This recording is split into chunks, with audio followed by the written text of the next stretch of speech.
Hey everybody, and welcome to video 3 for chapter 25, and in this one we're going to be talking about North America's colonial economy as well as Christianity's influence in the Americas. So, first one, North America's economy. Agriculture in North America was a little different than in the Caribbean and South America. People there obviously farmed, but it didn't have the same climate suited for large-scale cash crops like the Caribbean and South America did. So settlers in North America diversified their economic pursuits more with things like fishing and especially fur trading. Europeans quickly discovered that the pelts from animals of North America, especially beaver, was way more profitable than fishing. Demand for beaver pelts, which were used for both hats and perfume, believe it or not, skyrocketed in Europe.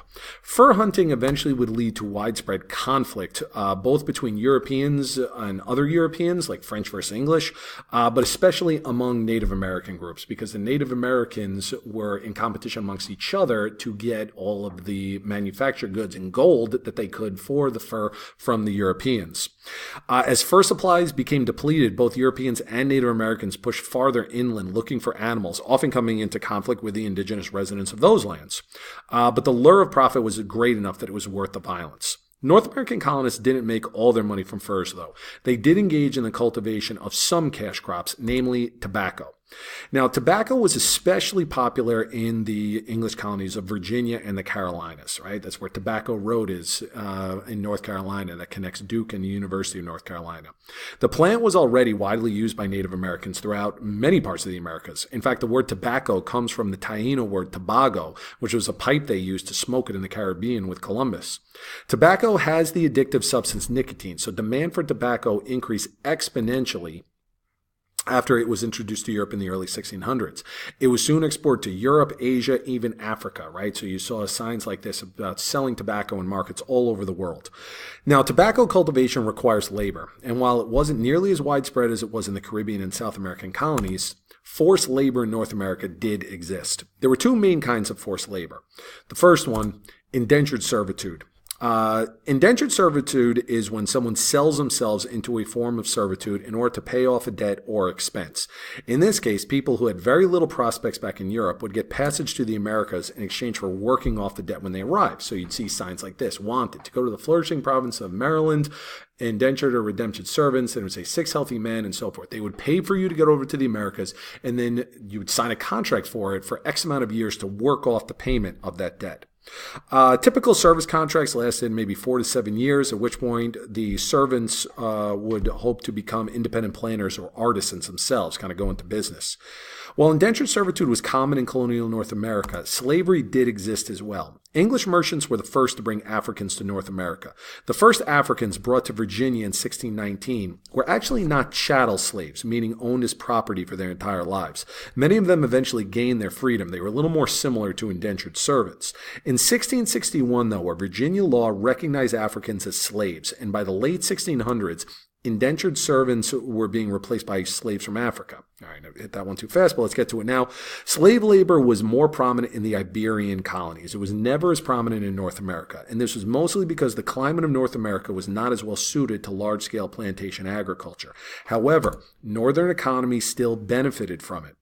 Merchants from New England engaged in slave transport, right? You see here is a flyer for the selling of slaves out of a northern port city.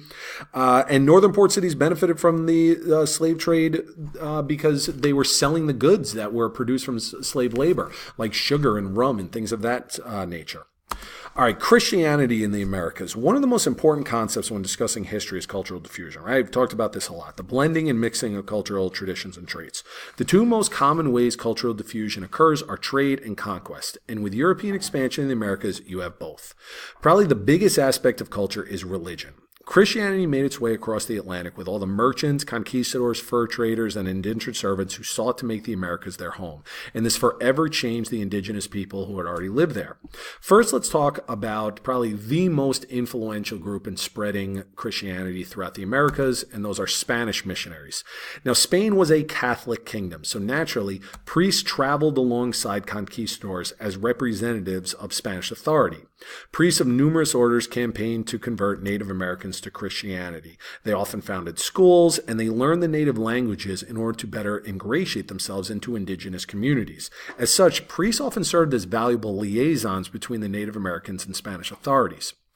Now, most indigenous peoples converted by the end of Spanish conquest. They concluded that their gods had abandoned them to the Spanish conquerors and their all-powerful single god.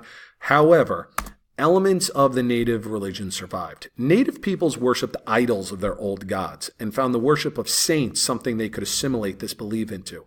Catholic saints eventually came to take on qualities of their old pagan gods. You see this especially in Mexico with the Day of the Dead, Dia de Muerta, with the worshiping actually of, a very kind of unique idols with skulls and skeletons and so forth. You don't find that type of saint or idol worship in a lot of other Catholic regions, namely Europe. You find that very significantly in Mexico and other parts of Latin America, and it's because of the influx of the old pagan religions, right? They adapted some of their old beliefs to make it easier for them to assimilate into Christianity.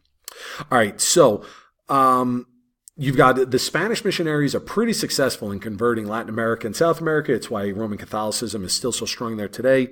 On the flip side of it, the English and the French were not as successful. Excuse me. This was mostly because the English and the French did not rule over sedentary farmers like in Mexico and Peru. In North America, you had semi-nomadic people. It was a lot more difficult to conduct missionary work among people who moved around. So it was really just as simple as that.